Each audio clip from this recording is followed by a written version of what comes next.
Coming up on Lindenwood News, the Center of Diversity and Inclusion on campus changes their name as part of its evaluation. Plus, how much do Lindenwood students know about politics? We put their knowledge to the test. And Lindenwood women's basketball ends conference play after a historic run. We'll take a look at the future of the Lions season. Those stories and more ahead on Lindenwood News.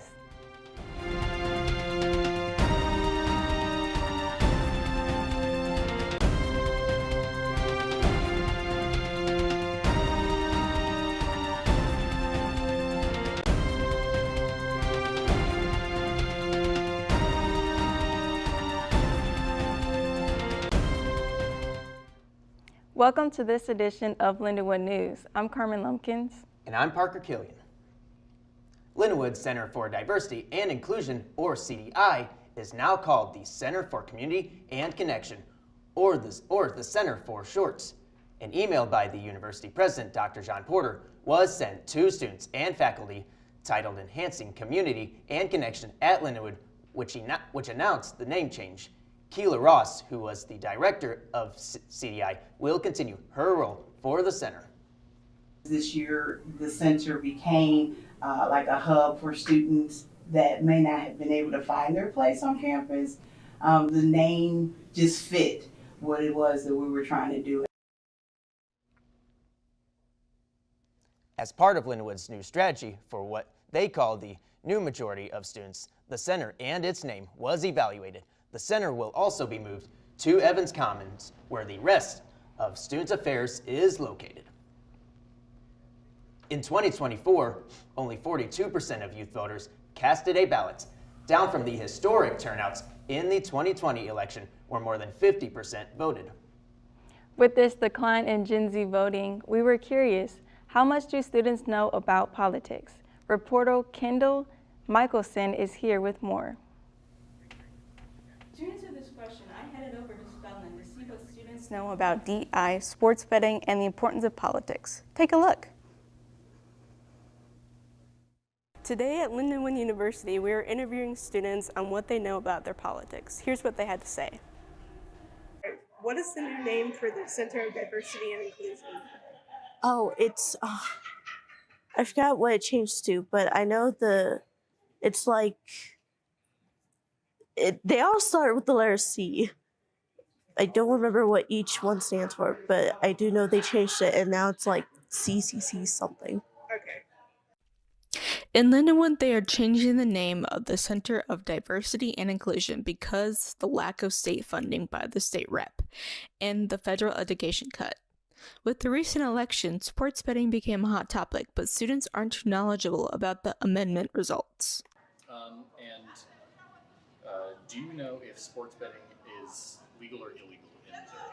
Sports betting, I'll say maybe it's legal. Okay, yeah. And what are your thoughts on that? Sports betting, I mean, I'm not sure. I haven't really done a lot of research into it. I think it's like a form of gambling, honestly. But I guess I don't have like a strong opinion on it. Because, I mean, gambling in Las Vegas is very legal, so. Sports betting was made legal in Missouri and will take effect at the end of the year. And in the election last year, Gen Z was less likely to vote compared to 2020. But do students think being involved in politics is important? Do you think it is important for people to be involved politically? And if not, why aren't you? Or do you think it's important for people to be involved politically?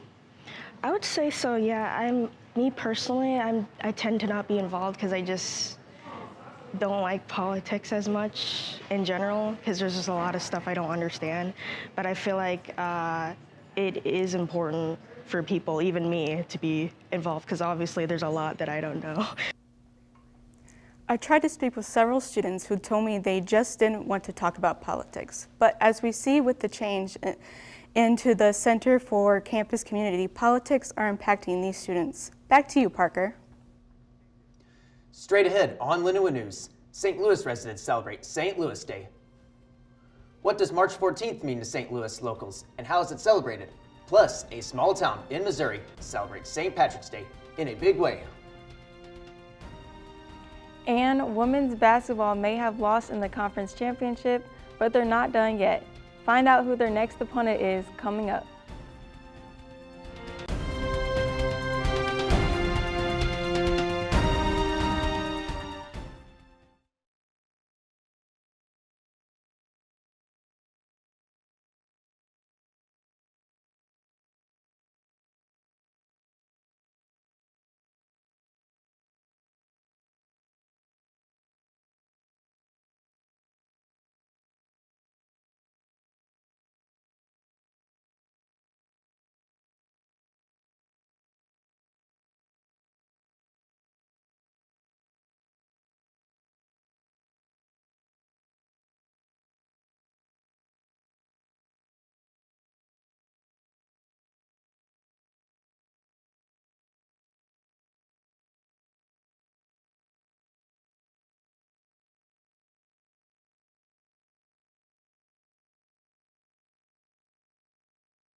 Welcome back. While most of the country might recognize March 14th as Pi Day, in St. Louis, this day celebrates their city in the 314 area code.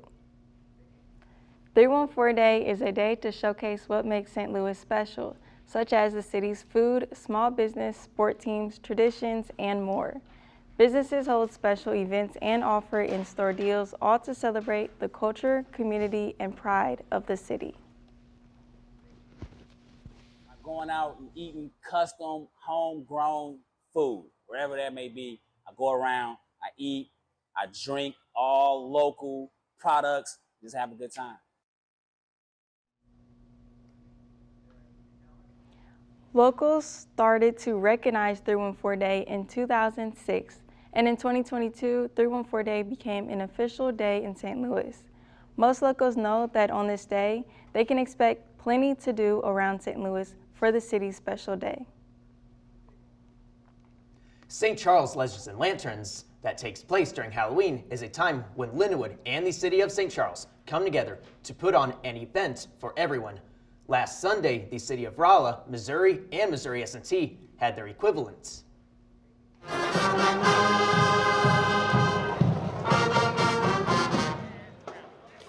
St. Pat's is a big thing. I know the Rolla, both for the city and for the campus. So, and I enjoyed it thoroughly. And I come back most years now when I move back to the States. Now, my significant other, she was down here once. She will not come back.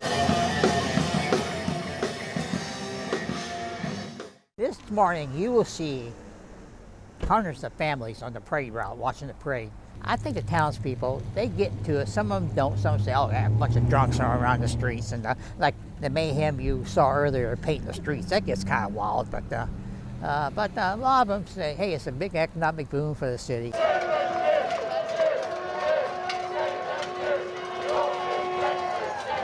I think it's a really fun atmosphere to be a part of. It's a great break from like the monotony of normal life. I would say there's definitely a nuance to Rolla. It gets a bad rap a lot of the time, but I think it's actually a really nice community. The library, everyone there is super nice. Even today, like on my way here, after the tornado that hit last night, you see the community coming together. Everyone's helping each other out, picking up debris in parking lots, and the community is able to really band together when it's important. It's just a good group of people.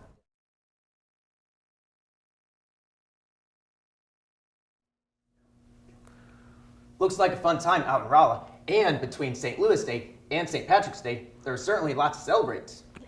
And last weekend, the women's basketball team played in the OVC championships. It may not have been the outcome they were looking for, but still a lot to celebrate there as well. Tori Hatton is here with more on the Lions' playoff run. Thanks, Carmen. The Lindenwood women's basketball team ended their conference season on Sunday, March 9th, in a heartbreaker against Tennessee Tech. The Lions battled in an amazing matchup between the top-seeded Golden Eagles and came up just short in the end, losing 82-76. While this would normally mark the end of the team's season, the Lions decided that they were not done just yet. Here's more on their historic season. Lindenwood women's basketball defied all odds and made this season one to remember. Lindenwood made a historic run in the OVC Championship Series. Because of their high rank, the Lions had a straight ticket to the semifinals, only having to take down Western Illinois to get to the championship. Despite being ranked 7th in the OVC preseason poll, Lindenwood defeated Western Illinois and made it all the way to the OVC Championship, just coming up short of a win against top seed Tennessee Tech. The Lions played an amazing game overall, just came up short in the end, in overtime. Brooke Coffey led the Lions, scoring 20 points and had 8 rebounds. First team All-OVC selection Ellie Brueggemann scored 19 points with 4 rebounds, 3 assists, 2 steals, and 2 blocks. Lindenwood opened the game hot, holding the Golden Eagles to a 20-16 lead after the first quarter. Tennessee Tech opened the second quarter on an 8-2 run to take the lead. However, Alyssa Nielsen came off the bench to hit a jumper to put the Lions ahead by 2. After the half, the Lions and the Golden Eagles were back and forth the entire time. After constant lead changes, the Lions settled down and gained a 4-point lead heading into the fourth quarter. In the fourth quarter, Lindenwood held the lead. However, Tennessee Tech came back to tie the game with only 3 minutes and 41 seconds left. The Lions missed their final shot, sending the game into overtime. With the game tied 76-76 in overtime, the Golden Eagles went on a 6-0 run to close out the game and win the championship. The final score was 82-76. While this is not the outcome the Lions wanted, it does not erase the historic season Lindenwood completed. In the 2023-2024 season, Lindenwood finished with a record of 7-21. This year, they totally flipped their game and ended the season with a 21-10 record overall. Lindenwood faced tough opponents right off the bat, including the University of Kansas, the University of Nebraska, and University of Nebraska-Omaha, and many more. After taking some early losses, one may think that the Lions were going to have a similar season to last year. However, whenever it was time for conference, the Lions came to show that they belong in the OVC. The Lions were picked to finish 7th in the preseason poll, but came out and finished 2nd. A large part in the Lions' success this season was standout transfer Brooke Coffey, who was named to the All-OVC newcomer team and All-OVC second team. Coffey helped the Lions in many ways and led them in numerous stat lines as well. The St. Charles native was a spark that helped the team tremendously this season. Another large part in the Lions' success was a sophomore standout, Ellie Brueggemann. The All-OVC first-team selection led the Lions to many victories this season. Brueggemann put up extremely high numbers and is the glue to this team despite being so young. These two were not the only ones who led the Lions to success this season. All the girls played huge roles in the Lions' success. The Lions are going to compete in the WNIT tournament. This marks their first postseason appearance in program history. They are set to face off against the University of Tulsa tomorrow at Highland Arena at 7 p.m. Go and support your Lions as they continue this season. Last Sunday was Selection Sunday, and only one Missouri school qualified for the men's NCAA March Madness tournament this season. It was Mizzou. Mizzou will be entering the tournament with a 6th seed in the West region, taking on the number 11 seeded Drake Bulldogs. This is the highest seed Mizzou men's basketball has earned entering March Madness since 2012. Tip-off between Mizzou and Drake is set for Thursday at 6:35 p.m. No Missouri schools made it into the women's bracket this year. Back to you.